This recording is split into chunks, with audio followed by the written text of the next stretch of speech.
Welcome in, guys. It is Brad with College SportsCast. It is Friday night, and we are here for Week 7 college football, our Game Day Pick'em show.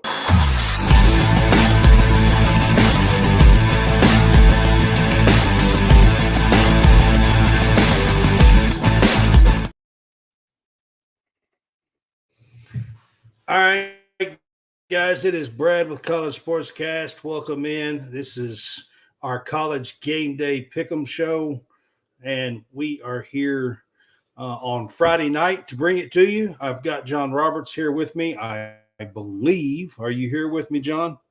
Yeah. You hear me? Are you able to hear me? All right, I can. He is trying to figure out his video. Yeah. He's I don't trying know to what's figure out going his on. video, and I was having a few issues as well. So, and John Hammonds is supposed to be on his way. He went to a Friday night football game with his dad, so he is supposed to be on his way, and that's part of the reason why we are behind tonight. But if you are following us on Facebook, we would appreciate it if you guys could subscribe or send stars. Either way, that helps us earn money to make more content for you guys. To subscribe is only 99 cents a month, and we would appreciate that. If you are with us on YouTube, hit that like, hit that subscribe, and we would appreciate that as well. So get started with that. All right, John. So it is week 7 of college football. That's basically after this weekend, we are going to be at the halfway point. Yeah. It's definitely just seems like it's moving right along right now. Yep. So we there's with 2 bye weeks and 12 games, you can say there's 14 weeks. So we are officially at week 7. After Saturday night, we will be at the halfway point in college football this season. So it's October. There is quite a few good games to talk about here this weekend, John.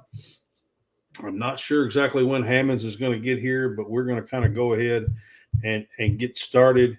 We were running behind anyway. So our first game we're going to talk about, John, is we're going to talk about South Carolina at Alabama. And of course, Alabama's coming off of the loss to Vandy last week. That was pretty shocking. But Bama is a 21.5-point favorite on DraftKings at home against South Carolina. What do you think about the spread itself? Just shows you that somebody in Vegas thinks that Alabama is focused and motivated more than ever to win this game. Also, they don't believe that probably South Carolina has much of an offense. So, I mean, in reality, they kind of should be focused and ready to show out in this game. Being at home, South Carolina's coming off of a 27-3 loss to Ole Miss last week. They could only muster 3 points at home against Ole Miss. Now, Alabama's defense, John, has kind of been an issue. So yes, it has. Yeah, I mean, I think that's been their Achilles heel so far as their defense. Yeah, so right now, defense, especially secondary, seems to be giving up quite a few yards and some points. They're just they're not getting off the field on 3rd and 4th down. It's a lot of things that I have said about Auburn. That there was a lot of times where Auburn couldn't get off the field in 3rd and 4th down situations. Alabama is going through that right now, and it is it's causing some people to be a little nervous. Yeah, I never thought I would say that Kentucky's defense might be better than Alabama's. Well, You But might I actually be don't know. correct. We'll see. I mean, we'll see this weekend, and we'll get to Kentucky game a little bit later. But man, Alabama's defense. I mean, they've given up 67 points in the last 6 quarters. Yeah. So going It's a back lot of to points. halftime at against Georgia, going through the Vandy Yeah, game, that is those last 6 quarters right there. right. Yep. The last 6 quarters, they've given up 67 points in the last 6 quarters. That's not good. Like, No. that's not anywhere near good. No. DeBoer's offense, it seems to be clicking. I mean, they put up 41 against Georgia. They put up 35 against Vandy last week. Milroe seems to be playing well. Ryan Williams, I'm not even going to mention his age. I know everybody else does, but I'm not. He's a freshman, and he's playing like a superstar. He's had amazing catch after amazing catch, it seems, and the offense seems clicking. My biggest concern here in this game, as far as picking this game, is the spread. Yes. South Carolina's not a great team, but I kind of expect them to put up more points than the 3 that they put up against Ole Miss last week. Right. I think Ole Miss's defense has been better. So, if they put up 17 points, does Bama score 40? Because that's basically what it's going to take to cover the spread. So I mean, it just depends on how early Bama can wake up. So that's where I'm at with this game. So, what are you thinking on the spread, John? Well, you just gotta depends on where we are when as far as how early Bama plans on waking up. Just because this game, I don't think that Bama's or South Carolina's offense is good enough to come back. So if Bama can jump on them early, I think Bama can control the game from start to finish. But if they don't jump on them and allow South Carolina to hang in there, then they can.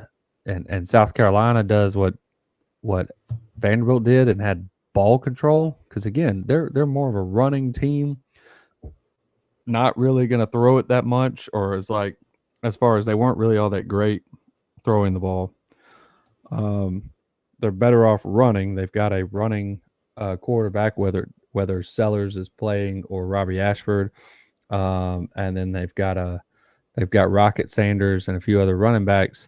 So they're going to be better off running the ball and playing defense, and they've got a pretty good defensive line, but they're going up against a pretty good, pretty decent offensive line for Bama. So, I mean, again, it really just comes down to controlling the line of scrimmage, and I don't know exactly what South Carolina will do. I know they had the one really good game, but they've not really shown that they can repeat that performance. Yeah, it's because he's having trouble with his camera, Josh. Yeah. Yeah, so apparently it's not. Apparently my camera, when I look at this thing, it's acting like there is no camera. And so the camera that's installed, or the one that's in the MacBook, either has quit or it's not reading that there is a camera. Right. And so anytime I go look at the camera, it's just acting like there isn't one there. Right.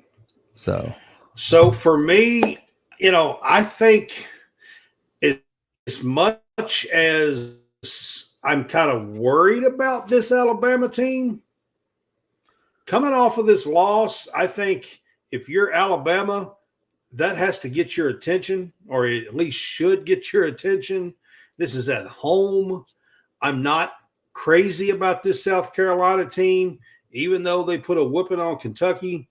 I think that is an anomaly this year. I feel like it's what it's going to wind up being. So for me, I'm going to go with Alabama and lay the 21.5 points on this. And it looks like that I just lost John Roberts as well. So crazy night. I'm not exactly sure what's going on here with everything. Hammonds told me 25 minutes ago that he was just about home and that he was going to be here. So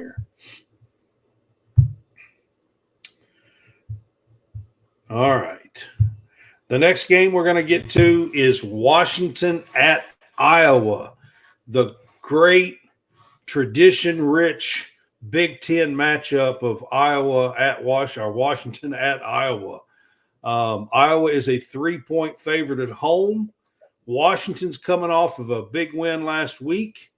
And now they go to Iowa. Kind of a tough place to play. And Iowa's a 3-point favorite, John. So what do you think on this game? Yeah, so I am just all in on this renowned Big Ten matchup between Washington and Iowa. This one that is just legendary, been a tradition rich. tradition rich, long-standing rivalry between Washington and Iowa. Obviously, Right. Iowa's big thing is defense. Washington plays, pretty does play offense well. They got Will Rogers out there, slinging around at the quarterback position. I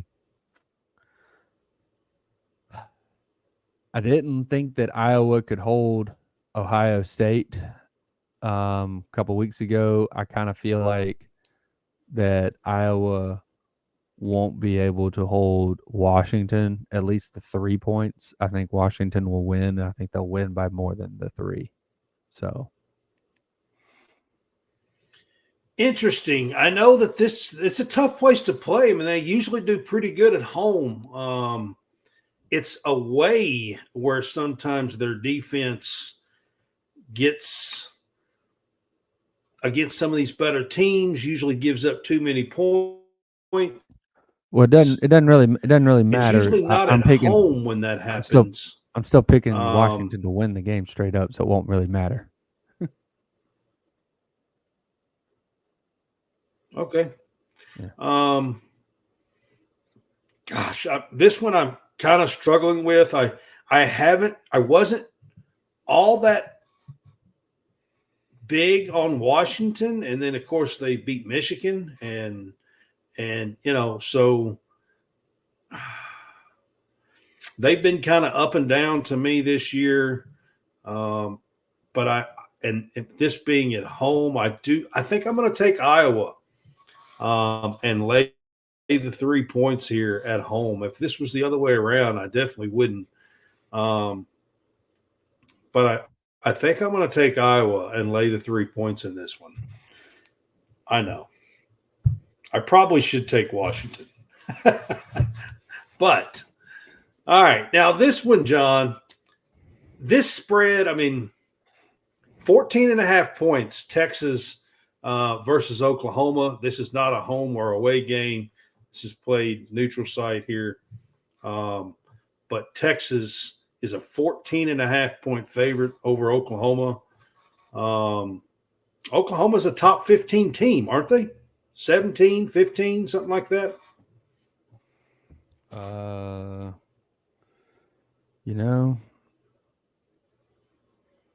should know this. Pretty sure they are.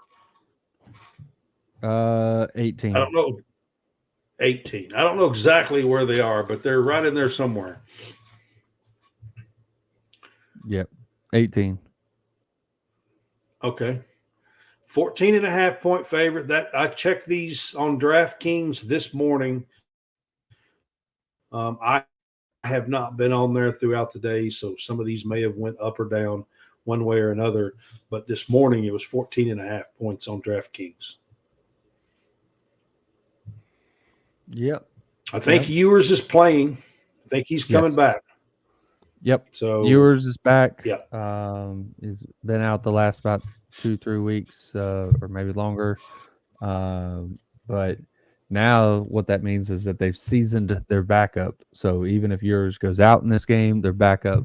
It's not like he hasn't had any game experience or meaningful game experience, because he has played the last 3 weeks or last 2-3 weeks. So and that is Arch Manning. I mean, looking at everything, you would think that Texas would be just overwhelmingly the favorite, and I mean, thus the point spread being 14.5. I mean, Oklahoma is still missing the same people that they were missing against Auburn. There's like what their top 5 receivers. There's a few linemen and stuff like that. So you would think that a good team like a number 1 team should just absolutely smash them. But in situations like this in the past, the game's been tighter than it really should be. If not Oklahoma winning the Red game. River here, it's one of the college football's best rivalries. So it's kind of hard. I mean, even though you think Texas should handle them well, sometimes those are the games that doesn't go that way. Right. And yeah. But I'm gonna say that this year it actually does. So I'm gonna go against what my gut is telling me, which is stay inside the number. But I'm gonna say that not only does Texas win it, but they cover the 14.5, and they win by like something like 17 or something. Last year Oklahoma come back and beat them 34-31. 2 years ago, it was a ass whooping, to be honest with you, by Texas. So this is Venables' 3rd time going up against Texas. And like, I'm with you. There is a big part of me that says stay within the number. But then I go back and I look, at the talent level. I look at the guys that are missing for Oklahoma, and I'm not sure. I'm not even sure which quarterback they're starting. I think it's going to be the freshman again. Yeah, I think it's going to be the freshman too. So yeah, I don't even think it's Jackson. I think it's going to be the freshman again that's starting for them. So with Quinn Ewers back with all his experience,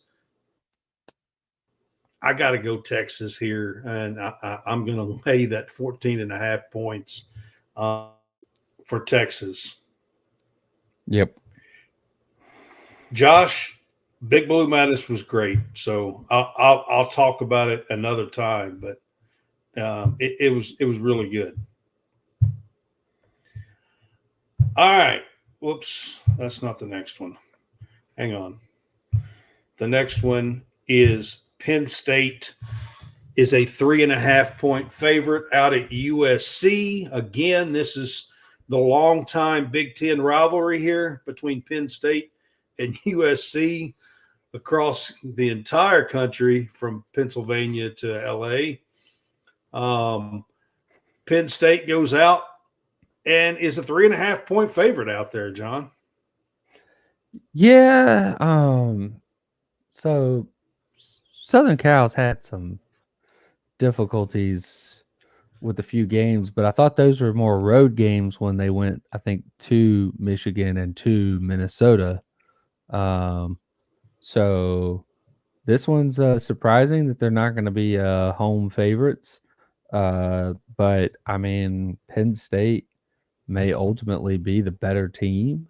It's just, it's again, it's one of those, long-standing rivalry games, between two Big Ten teams, the historic tradition between the two, especially with whatever trophy game that they're playing for, between this 100-year foe.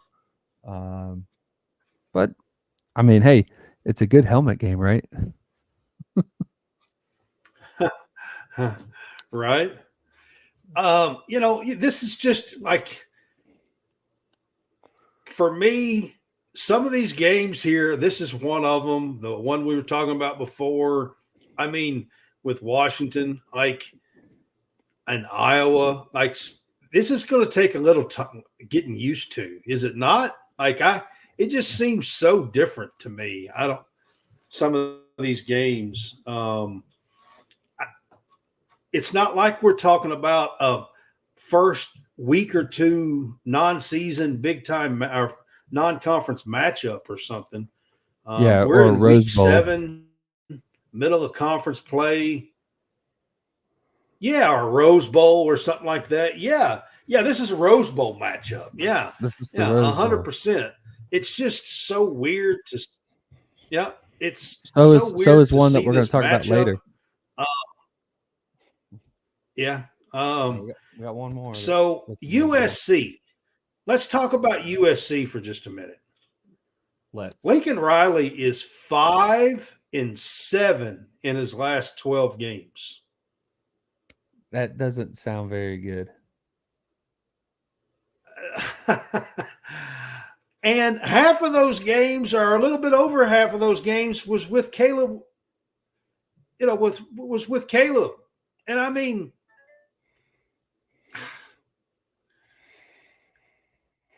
Yeah. At some point, are we going to start talking about the job that Lincoln Riley is not doing out at USC? Now, James Franklin has had his own faults, and sometimes he doesn't show up to these big games as well. This isn't in Happy Valley. They're flying all the way across the country to play this game. Yeah. Penn State's in the top 10. USC fell out of the top 25. They're not even ranked this week.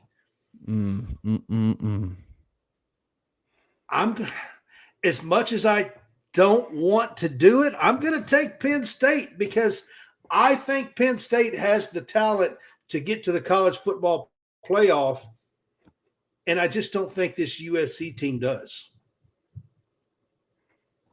Yep. I agree. Are you taking Penn State? Yes. Sorry. I am taking Penn State on the road. Okay. Yes. It's kind of a tough one to talk about, but the next one we're going to talk about is another one of these games. The great college football rivalry of California at Pittsburgh. Oh man, long-standing ACC matchup right here. I mean, that Atlantic Coast Conference with Cal. I mean, they are, a stalwart in that conference. They are one of the big boys who just blue blood, ACC team right there. It's crazy. These are some crazy matchups, John. Now, right. California, John, is coming off of a real tough loss. Like, right. Not got a few only of those. did they give up points, but I think they kind of got hosed with a non-targeting call towards the end of that game. That makes sense. Yeah. This isn't again the first time because there was a game earlier where they've given up another ACC team's only win of the season. Yeah.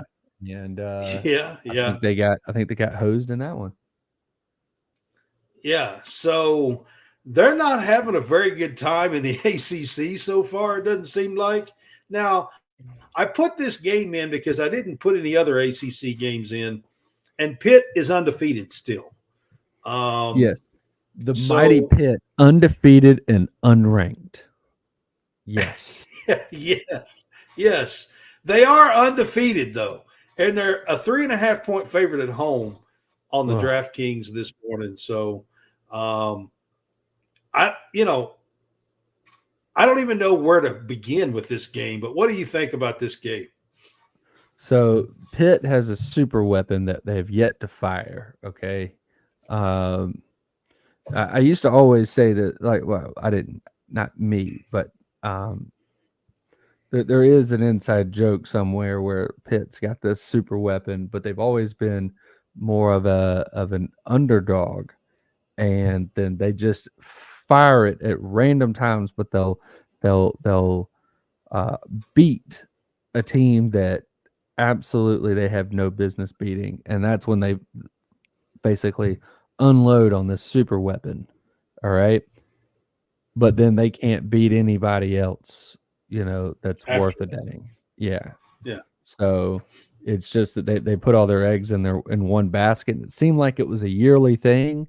And the whole joke was that they were just charging, and then all of a sudden, boom, and it would fire off this like I said, this super weapon here. But it's and again, I'm getting all this. If anybody is a listener of another podcast, I am ripping the joke off from them, but it is an inside joke that I've come to love. And but um Cal is coming across country again. So they have won one game and they've lost two. Now well, actually no, sorry, they did not lose. They did not come across country last week. Miami went to them. So, right. but they're 1-2 and coming across the country and playing, beating Auburn. Um,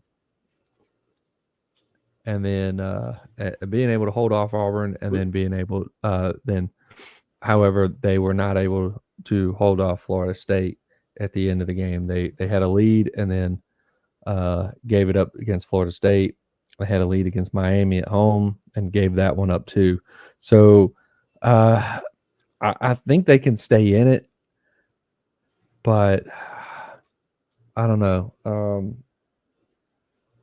I just think Pitt will win ultimately, and winning by 3 is something that I just don't know, or winning by more than 3.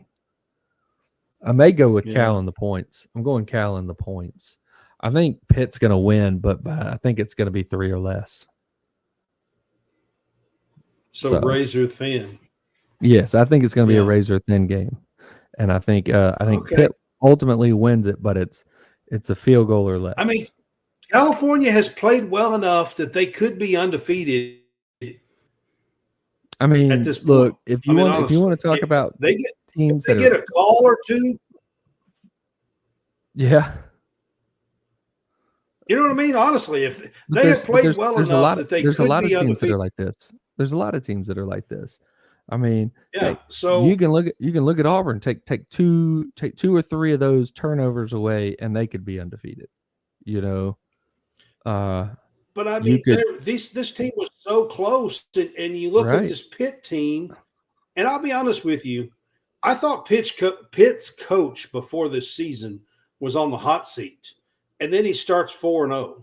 So, Yeah, I mean, yeah, so you're a little shocked by that. yeah, And then they've beaten West Virginia. So I mean, it's at home. It's a tough place to play. They do have a pretty decent tradition there with the Pitt Panthers. Probably California's first ever trip there would be my guess. probably, I mean, I'm just guessing, but probably. yeah, Gosh, I'm gonna take Pittsburgh, and don't even ask me why, because I'm just throwing it out there, to be honest. yeah. I think that's a tough one. Yeah, it is. All right. Arizona is going to Provo to play the BYU Cougars, and BYU is a 3-point favorite at home in Provo. John, it's a tough place to play. Kansas State went there a couple of weeks back and got blown out 38-9. And then what happened? They played Arizona and then blew them out. Yeah. And then blew Arizona out. Right. Yeah. Yeah, absolutely. So that's not what you see happen to K-State most of the time. But it did happen in Provo. Now Arizona is going out there, and BYU's actually getting more healthy. They're supposed to have a couple of running backs back that have been out. So what do you think about this game? I'm just going to go on a limb that it is a healthy double-digit win for BYU.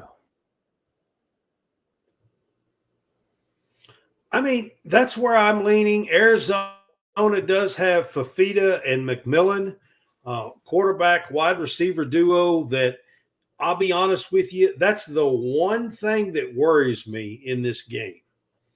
And the reason why this is McMillan is a 6'5" wide receiver that is one of the best in the nation. BYU's 2 starting cornerbacks are 5'11" and 175 pounds. And McMillan is 6'5", 220.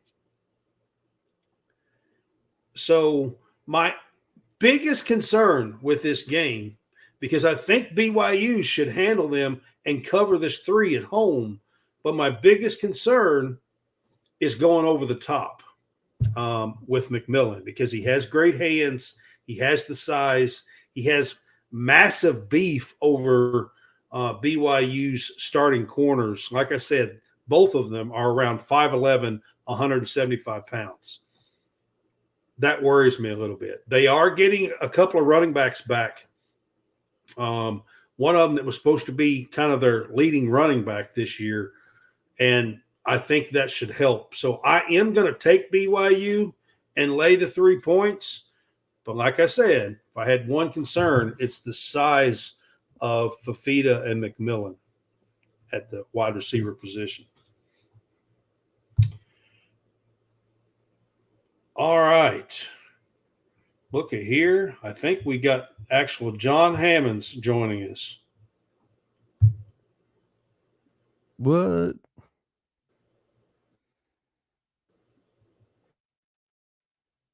If I can get him to the stage. Get him on. There he is. Well, I clicked it. It's just taking forever. We're having truck problems tonight. Oh, okay. The air conditioner won't shut off. It keeps blowing hot air through the front of the truck. I don't know. Probably gonna have to get it fixed in the morning. I don't know. But anyways.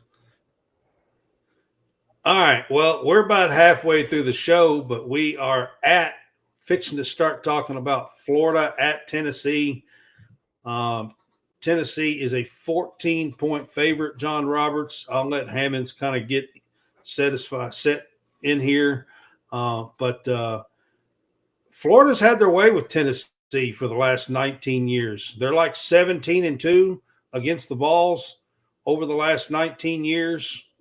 And Tennessee's struggled mightily against Florida, even last year, getting beat.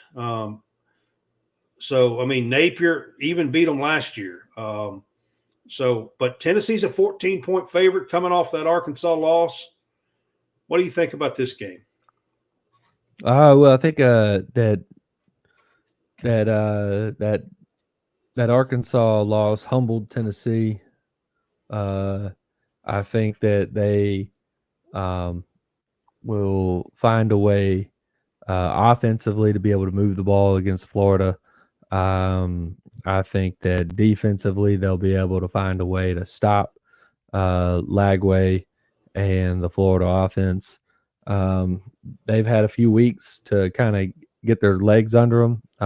Florida has, but I think that Tennessee, being at home, will be able to kind of be able to flex their muscles against Florida and maybe kind of I don't know, reverse and exercise some demons that they've had against this team. Fair enough. All right, Hammonds. What Um, say you? Florida versus Tennessee. I like the Vols in this game. You know, I'm going to take Tennessee in the 16. I just think, you know, the Vols should be motivated against the Gators at home. You know, they lost a tough road game last week at Arkansas. You know, they while, you know, they played good against UCF, this is a totally different animal that they're going up against. You know, Tennessee's defense is ranked second in the country. So they're going to have a look at these two quarterbacks, DJ Lagway and Graham Mertz. And I think they're going to make it tough on Lagway. And I think this is a game that if I was Florida last week, I would be highly motivated to maybe hope for an upset, but coming off a loss like that, like they did last week, I just don't see Florida hanging in this game very long. But I will say that Florida has a notorious edge on Tennessee mental-wise because the last 10 years, Florida has dominated the Vols. So that other aspect of it comes into play too. So, but I think Tennessee wins this game going away, and I think they cover this spread. So Florida has played better than what I kind of thought they would at the beginning of the year. I have to say, I mean, they looked better against UCF. They beat Mississippi State. You know, they are sitting, I think, 3-2 right now, and a little better than what I thought they would be, to be honest with you. So they have had the upper hand. Last year was in the swamp. This being at Neyland and Tennessee coming off of a loss is the reason why I think I'm going to take Tennessee and lay the 14 points in this one. I think they should be motivated in this game, to be honest with you. So I'm going to take the Vols in this one. I'm eating supper, All right, by the next- way. I haven't had no right. food. I haven't had no food tonight. I'm hungry. All right, man. So our next game we're going to talk about, I think, is the biggest game of the weekend.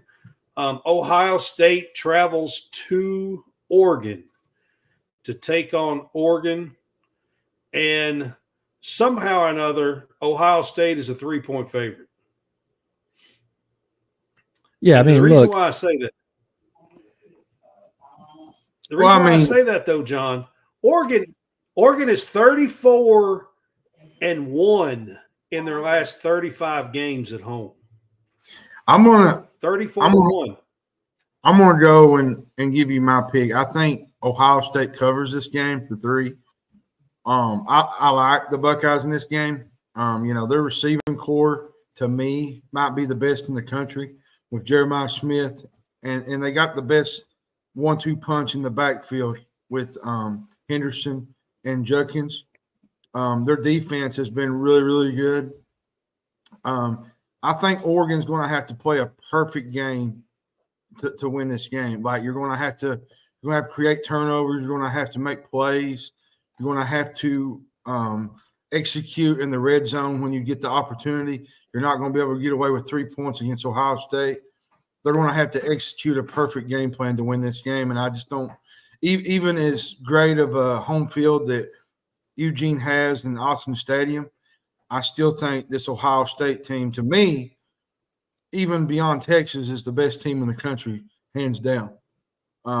Offensively, defensively, I think that, you said even, Brad, early in preseason, you thought this Ohio State team was the best in the country, talent-wise, over everybody.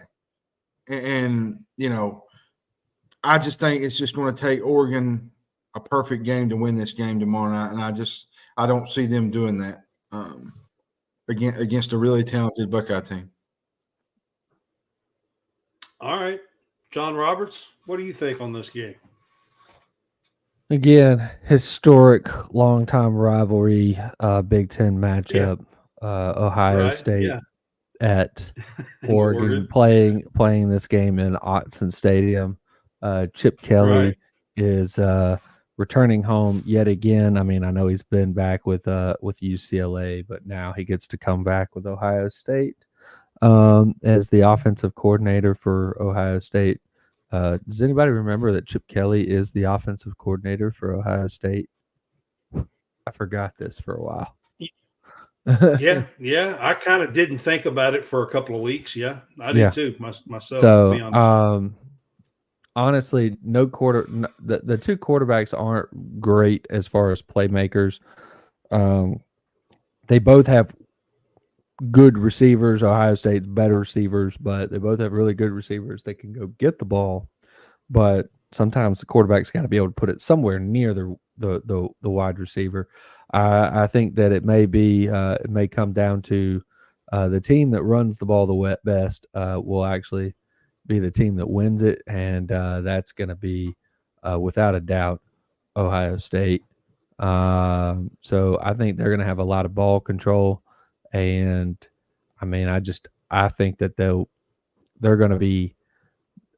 ultimately be able to turn over Dylan Gabriel as well on defense, and I think that they're going to win this one running away. I'm surprised at you, John Roberts. You like chaos. I figured you would totally take Oregon in this game just for the chaos alone.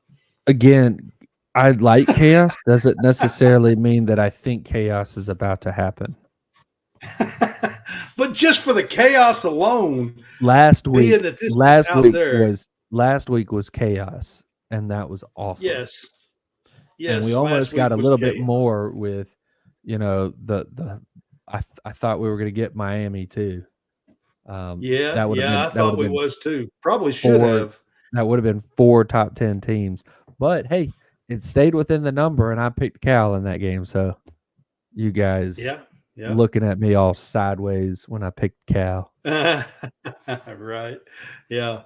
All right. So here is a tidbit that I saw that kind of shocked me when I seen it. This is the first ever top 5 matchup in Eugene. I thought that was pretty shocking. It makes sense. This is number 2 versus number 3, and this is the first time that they have ever had a top 5 matchup in Eugene. Yeah, because Oregon's usually still not even a top 5 team. They're usually top 10. They've been top 10 team. Top 5 maybe back in 2010, but I don't think Cal or USC or any of those teams were top 5. Or sorry, not Cal, but UCLA or USC were top 5 either. Again, that there may have been a few times where you had Pac-12 teams that were top 10. And like I said, I mean, Oregon. That's what I'm saying. It was just kind of surprising. Yeah. So when I saw that it was the first time that they've ever had a top 5 matchup out there. Like I said, guys, Oregon is 34-1 in their last 35 games, and that one was a loss to Washington. That's the only loss that they have had in their last 35 meetings at home. This is a extremely tough environment to go into. Ohio State, as far as I know, has probably never been there.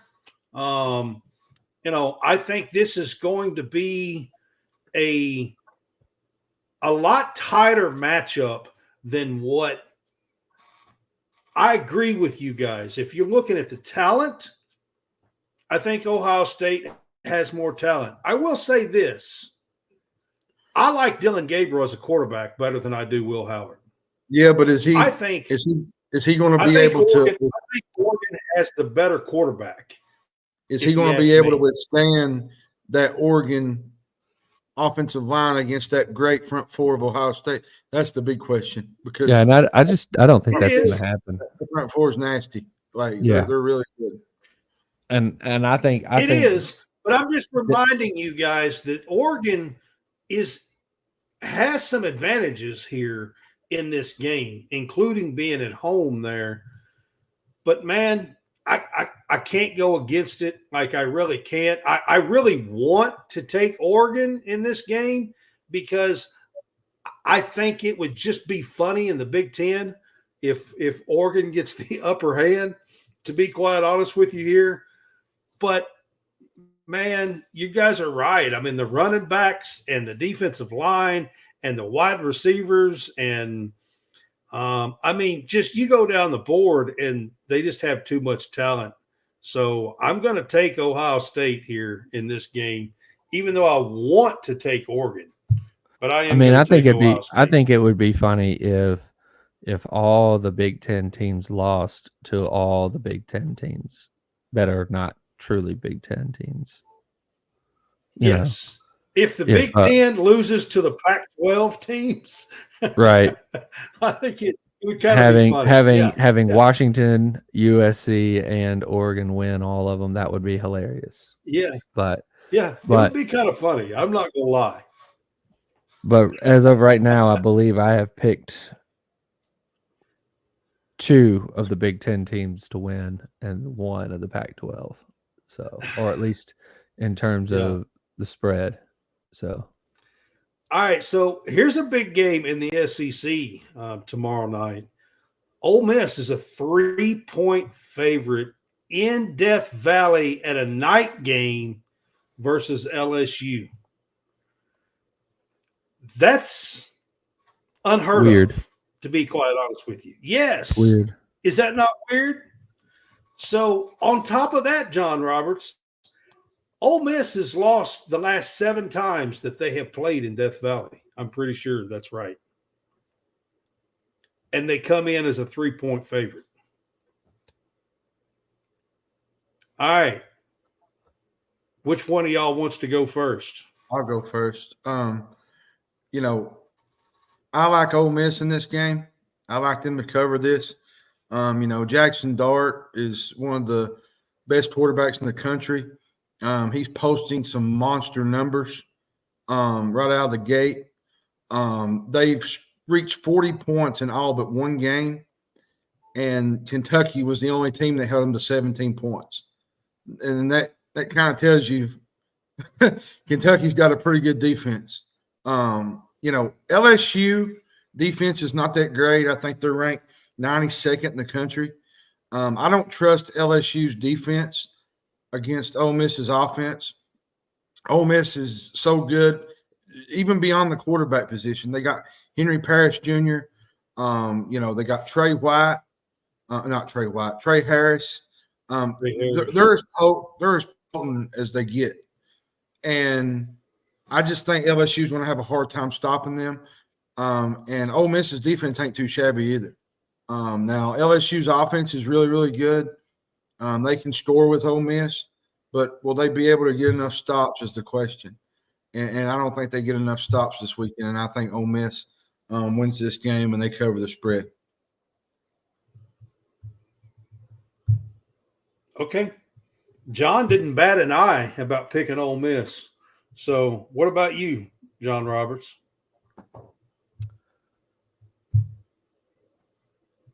So here comes the chaos.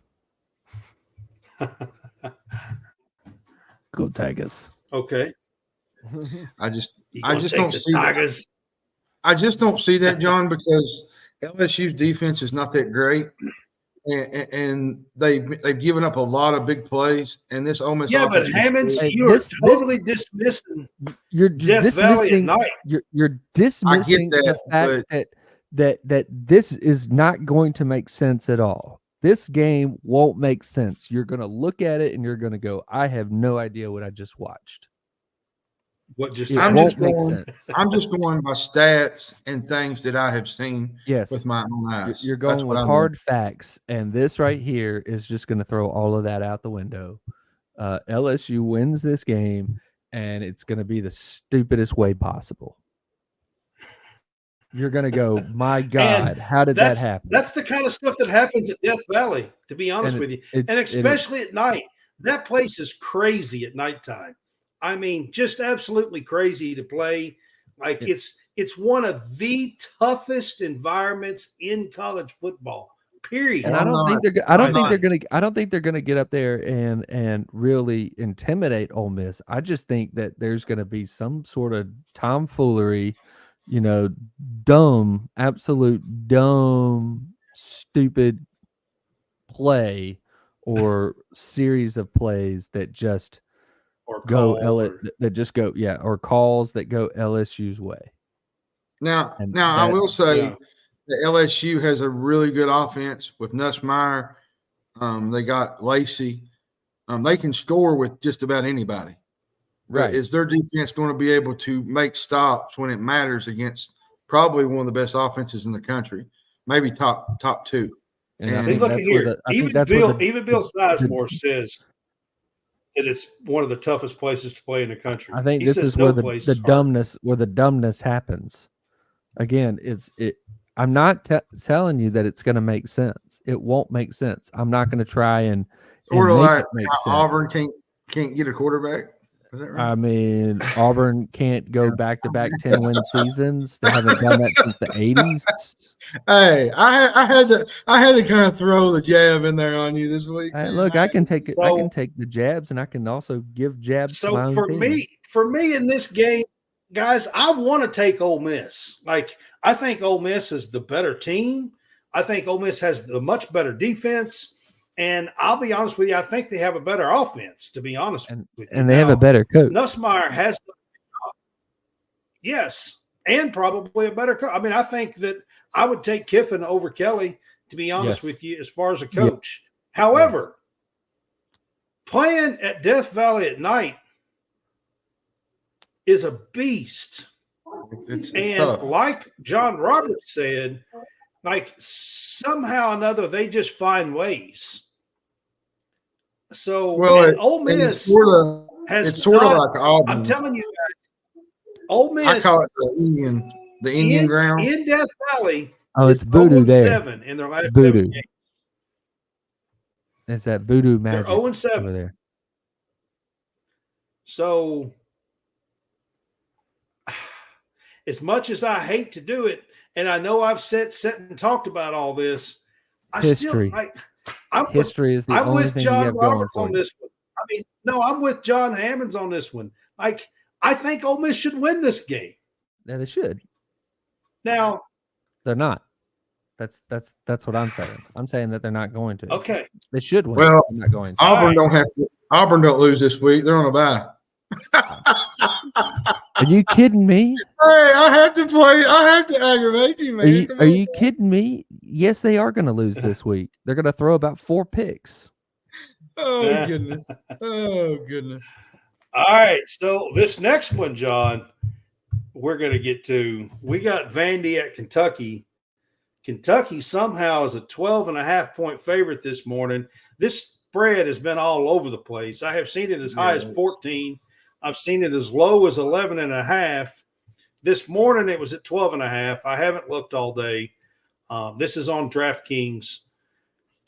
Vandy's coming off of probably the biggest win in their history, football history, I would think. There ain't no probably about that. It's no probably. They did. It's probably the best. They did. I mean, I can't. Best win. I don't know if you go back in the 40s and 50s and 60s and 70s. It I ain't don't been really a know, number one. It ain't been a number one team. They've never beaten a number one team. Well, that's true. That is the first time they ever beat the number one team. So, yeah. I'll just go into saying this real quick. The biggest thing that concerns me about this game is Stoops' notoriety for coming out of a bye. flat. And I don't think that he's going to let that happen this time because they've got their attention with them beating Alabama last week. And I'm going to say this, and I'm probably going to get rode on a mule out of here towards Lexington and wherever, Louisville. But I think Kentucky covers this. And I say that because Vanderbilt, to me, is not capable of putting up 40 points against this Kentucky defense.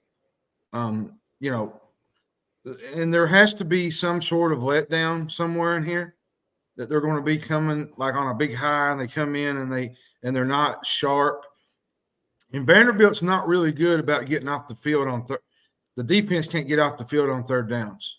I think they're one of the worst in the country in conversion rate, and they're very soft against the pass. While Kentucky's passing attack hasn't really been that great, I think they're going to have some success this week. And if that's the case, Kentucky should win this game and cover the spread. Because there's going to be moments in this game where you're going to maybe have one or two less possessions because Kentucky and Vandy like to move the ball and they like to ground and pound and use the clock. I think there's going to be lesser possessions, but I just think Kentucky covers the spread. And I'll even say this, Brad. I'm going to say I this. hope you're right because I'm worried about it. You said, I don't believe I'm going to say that last week, but I believe Kentucky's defense is better than Alabama's. And I've never said that. And I think they're better than Alabama's. Now, Kentucky's defense didn't give up 30-odd something points to Georgia. Now, overall, I think Alabama's better. But their defense, they're better than Alabama's, I think. Because you held Ole Miss to 17 points. You held Southern Miss to 0. You held who was it before that? The South Carolina game scored 13. The South Carolina game doesn't really count, I don't think, because it counts for the numbers, but a lot of those was late touchdowns, a pick six. They had a few turnovers. I don't really count that game, but who's counting anymore? But Kentucky covers this game. They win this game, and they set themselves up for a big push down the stretch with Florida and Auburn and Tennessee coming up. Okay. I mean, I'm good with that. I'm just kind of worried about this game. So, John Roberts, what do you think? I mean, I am too. So I've been messing with John Roberts every week. Wait, before I let you talk, I've been messing with John Roberts every week about Diego Pavia.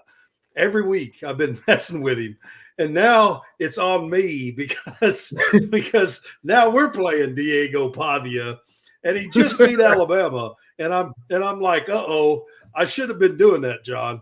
Yeah. Coming back to get you, Brad.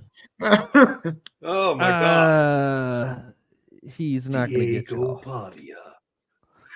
He'll get Auburn, but he won't get y'all. So here's what's going to happen. All right, I'm just going to lay it out right here. Okay, Diego Pavia is going to be the only thing. He is the engine for Vanderbilt, and I'm gonna go with that because he has done so many different media things this week. He's gone and been the towel thing guy or whatever over at the Predators game. He's done just the big circuit. All right. Distracted. And I'm going to say the distractions are going to get to Diego this week. And I think that he, as much as he is the motivator, he is the engine, he, for a while in this game, is not going to have his head on straight. And I think that the the defense of Kentucky is just going to put a stranglehold on that offense of Vanderbilt. And I think that Kentucky's offense will get a couple of scores up on Vanderbilt, kind of then making Diego force the issue. And I just don't think that Kentucky is going to allow for that to happen. They may get a pick six.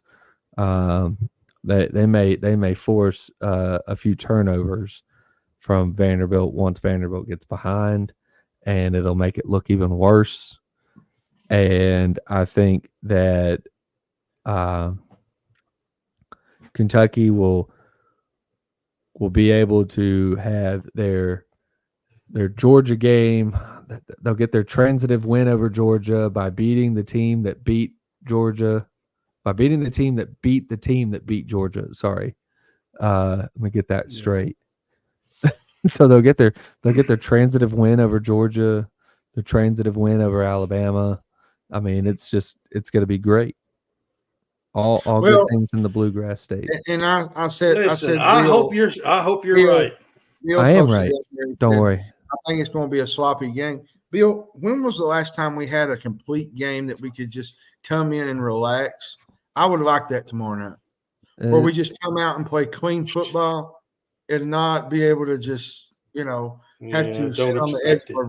I mean, I know, but still, don't expect it. I mean, all right. So I've listened to you guys, and there's so much of what you guys are saying is right.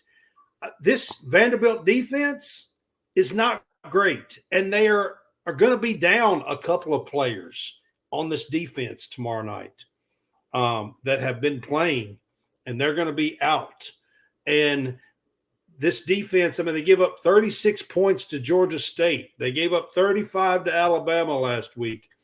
I mean, this defense is not great. So when you look at Kentucky's defense, it is really hard to fathom that this Vandy team could put up more points than Ole Miss. I mean, I'm just saying, like, if you think about it, I know Vandy has got a better offense and playing well. I know they put up 40 against Bama, but is this Vandy offense really better than Ole Miss's offense? I mean, it's hard to fathom that they could put up more than 17 points, what Ole Miss did. I always say, Brad, when it comes to college football and college football Saturday, expect the unexpected. Every week, something crazy happens. Yes. And except you tried to logically tell me. You tried to logically tell me that Ole Miss was going to beat LSU. You tried to logically say that. Well, and I tried to tell you that the unexpected is about to happen. Well, I get that, but there's certain times where talent just overwhelms certain position groups, and I think that's where Ole Miss beats LSU. I'm not saying that it can't happen, because usually it does, but college football is unexpected. But certain games, and that's exactly the reason why. I'm not saying that that's what's going to happen when I'm talking about this game. I'm saying I just don't see how this game could go any other way. If you ask me, this game should be like a 28-14 or a 31-17 or something like that, and Kentucky should cover this by winning by a couple of touchdowns. That's what my brain tells me. But what I'm worried about is the Diego Pavia effect and everything else give that's you going sleepless nights. Good God. Ah, Lord, you have no idea. So let's I'll be glad when tomorrow night's over. Let's move on from Diego Pavia, bro. Diego Pavia. I already did that game. See, I'm all tore up. Diego Pavia. Goodness gracious. All right, so our next game is back in the Big 12. We're actually going to close the show with a couple of Big 12. We got Iowa State is a 3.5-point favorite at West Virginia. Iowa State's undefeated. West Virginia is in the middle there somewhere in the Big 12. But it is at West Virginia. I like Iowa State in this game, Brad. I get that West Virginia is coming off wins over Kansas and Oklahoma State, but I don't think they're that good. I'm talking about Kansas and Oklahoma State. I don't think neither one of them is that great. Oklahoma State should be, but I don't Oklahoma understand what's State going on should be, there. but I don't really know what's going on there. But West Virginia they're good at running the ball, especially with their dual threat quarterback in Green. He's a really good dual threat. For me, the problem with this game is they're going up against the Iowa State defense that is ranked 6th in the country in scoring defense. They're going to have a hard time scoring. Now, Iowa State has had some issues at times. Yeah, they're still undefeated, but they had to struggle to put away Baylor last week. There's a couple of games where they had some struggles putting teams away, but they snuck out a win at Iowa, 20-19. I will say this. This will be Iowa State's first biggest test of the year, I think, on the road. But I think Iowa State covers this game. West Virginia, I watched some of their games, and they hurt themselves with turnovers.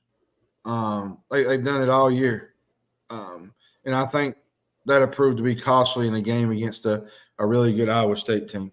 And I think the Cyclones cover the spread this weekend and win. All right, John Roberts, what do you think?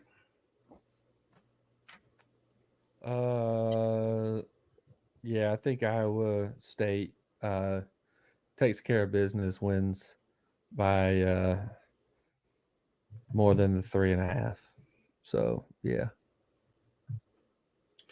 I mean, I'm kind of surprised by both of these teams, to be honest with you. I was surprised the last 2 weeks that, especially last week, I thought for sure Oklahoma State would play better than what they showed last week. West Virginia being pretty good. Ollie Gordon isn't even getting involved, Brad. I mean, that's a topic for another day, but he's not even a game factor. Like, oh, I know. Something's been, like I was surprised by that, and then I'll be honest with you, I'm kind of surprised by Iowa State as well. Like I didn't expect them to be in the spot that they are, sitting 5-0. I think is where they are. Campbell. They're still undefeated. This is Matt Campbell's best team he's ever had at Iowa State, I think. To me, like probably his best. He is building. I'll tell you what Matt Campbell's doing. Matt Campbell's building a resume. That's what he's doing because somebody's going to pick him off. He better strike now because while the iron's hot. Yeah, because he's had several opportunities to go before, but it better be now. Yeah. Oh, I know, but that's what I'm saying. Right now, what he's doing, he's building a resume. Is what he's doing. To be quite honest with you. And for that reason alone, look, I want to take Neil Brown at home here, like I really do, but I think I'm going to take Iowa State. Like Matt Campbell's been hot. They have played great. Like I said, they snuck out a win at Iowa, 20-19. Come back in that one. So I don't know if this will be their toughest game or not, but the Iowa game was pretty tough for them. I will say this: Iowa State is in the running for the college football playoff. Like they're in that, of course, area. Like they're. I mean, when you're undefeated in the Big 12, I mean, yeah, absolutely. So, yeah, 100%. All right, so we are going to end the show talking about K-State at Colorado. Kansas State is a 3.5-point favorite this morning on DraftKings over the Buffs, and this is in Boulder, Colorado. So, Hammonds, what do you think on this game? K-State has bounced back from that BYU beating. The biggest issue with Kansas State is they've went on the road twice and they have allowed 65 points. That's not good recipe. And Colorado is proven to be a tough place to play. You know, they got a good passing game with Travis Hunter and Shadir Sanders. Kansas State don't defend the pass very well. That's another troubling sign for me. Don't forget Will Shepherd out there as well. Yeah, Will Shepherd, former Vanderbilt wide receiver. Their offense might be great in this game. I'm talking about Colorado, but I don't know. The Buffs will score 30-plus points. Let's just put it that way. They have in some of these games, the UCF game, the game before that, what was it? Can't remember. They beat before. They're 4-1. 4-1. So I mean, Colorado's 4-1. Kansas State to me hasn't proven that they can get enough stops on defense. So give me the Buffs, even if they don't pull the upset this weekend. I still think they cover the spread. I just don't trust Kansas State on the road. Their last 2 road games have been atrocious. They play better in Manhattan than they do on the road. And that's this fair is enough. a tough. They got demolished at BYU in Provo. I said that off the top of the show. This is a tough environment to play in, especially one that is gaining some steam the last couple of weeks. So give me Colorado to win this game outright. All right. John Roberts, what do you think on this game? It's an interesting game, I think, this week. Yeah, it's a late game, game. It's a late game, but it's a good game. Big 12 after dark. It is. Exactly. Yep. I'm going to go with K-State. I still think that Colorado does well with the offense and everything like that, but I just think K-State's going to ultimately win it, and I think that they will cover the 3.5. But I think Colorado will put up some points. But I just ultimately think that K-State wins and wins by 4. I'll be honest. I think this game, John, has a really good chance to be in a shootout because neither one of them are really great defensively. Yeah. Could be last person scores. Yeah. It does, like for sure. So here's my thing on this game. Colorado, here's your chance. Here's what I'm going to say about this game. Here's your chance, Colorado. You're 4-1. You started out pretty decent. I can't believe they're not ranked yet. I really thought they would be, to be quite honest with you, because I thought with Dion and Shadur and Travis Hunter and all the press and all the stuff, I really felt like Colorado would be ranked when they won last week, to be honest with you. I was surprised they wasn't. And here, if Dion and his we coming, if he's real, if this team's real, here's a game to make a statement. And I mean a real statement in college football.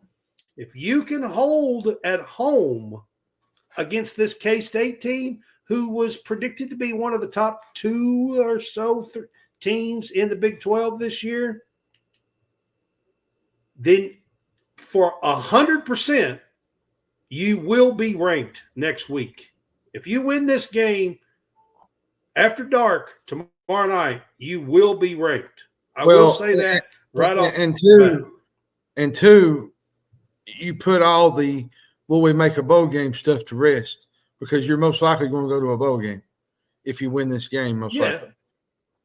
I mean, even if you don't win, I'm talking even more than that. I'm talking about even more than that. I mean, they've been touting that they were coming for the Big 12 championship and the college football playoff, and they've been saying, we coming. Well, okay, if you're coming, then this is the game right here that you got to get at home. This is at home. You got to get this game at home. I will say this, though. Even though I said all that, I'm still not the biggest believer. So I'm going to take K-State in this game and lay the 3.5. But if you want me to be a believer, go win this game, Colorado. That's all I'll say. Mhm. And I will flip my thought if you can win this game. Fair enough? You think that's fair enough, John? Mhm. John's? Yes. I will say,